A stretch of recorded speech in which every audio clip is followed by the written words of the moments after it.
화물을 실은 무게에 따라 배의 균형을 잡아주려 주입하고 배출하는 물을 평형수라고 하는데요. 네, 세월호의 침몰 원인이 되기도 했던 평형수와 관련해서 업무 비리를 저지른 해수부 공무원이 구속됐습니다. 이재동 기자입니다.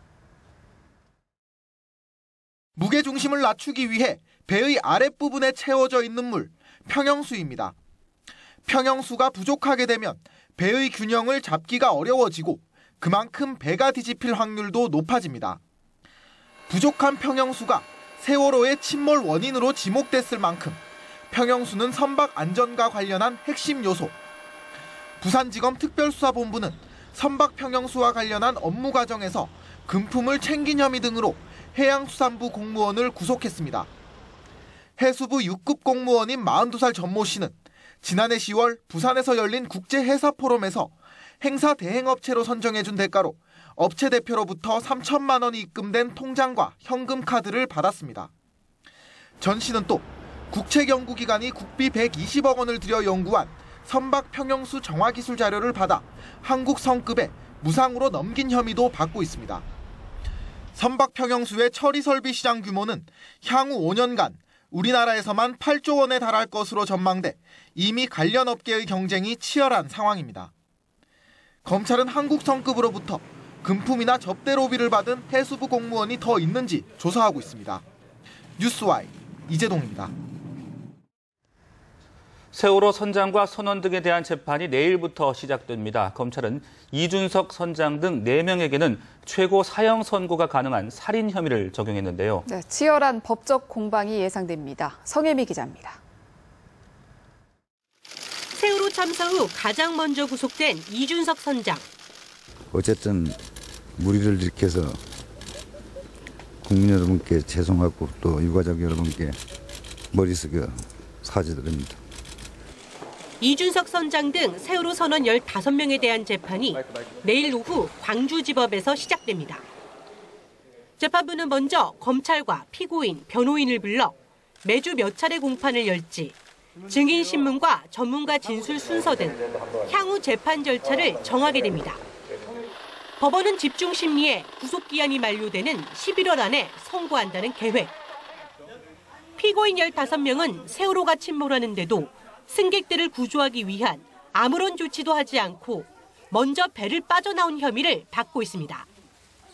이준석 선장과 1등, 2등 항해사, 기관장 등 4명에게는 살인과 살인 미수 등 혐의, 사고 당시 조타 지휘를 한 3등 항해사와 조타수에게는 도주 선박의 승무원에 대한 가중 처벌 조항, 나머지 9명은 유기치사상 등 혐의를 받고 있습니다. 최대 쟁점은 이준석 선장 등에게 살인죄가 인정될지 여부. 검찰은 살인죄가 무죄날 경우에 대비해 도주 선장 가중 처벌죄나 유기치사 등 혐의도 예비로 적용했습니다. 업무상 과실치사 혐의 등으로 기소된 청의진 해운 임직원들도 앞으로 광주지법에서 재판받게 됩니다. 뉴스와이 성임입니다. 네, 이처럼 세월호 재판의 최대 쟁점은 이준석 선장 등 4명에게 살인죄가 성립할 수 있을지 여부인데요. 네, 살인의 고의성 입증이 관건입니다. 고현실 기자입니다. 세월호 침몰 당시 퇴선 명령을 내릴 최종 결정권자였던 이준석 선장. 선장님께서 최종적으로 판단을 하셔갖고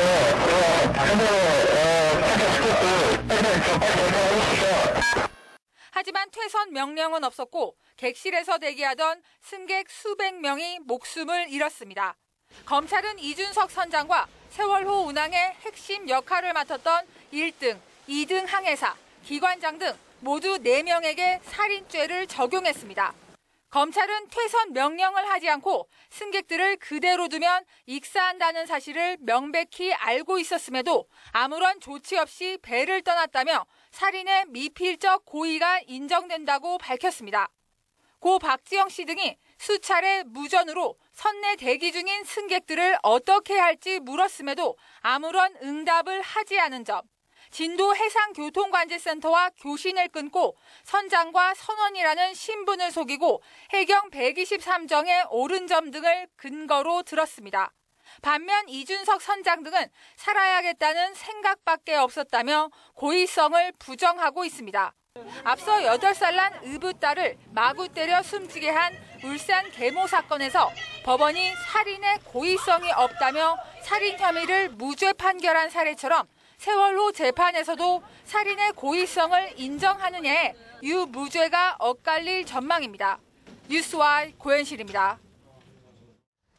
이준석 선장 등 세월호 선원들은 승객을 구하지 않고 먼저 탈출했다는 행위는 똑같지만 책임 정도에 따라서 다른 혐의로 기소가 됐습니다. 최대 얼마만큼의 처벌을 받게 될지 윤석희 기자가 정리했습니다. 이준석 선장 등 4명에게 살인과 살인 미수 등의 혐의를 적용한 검찰.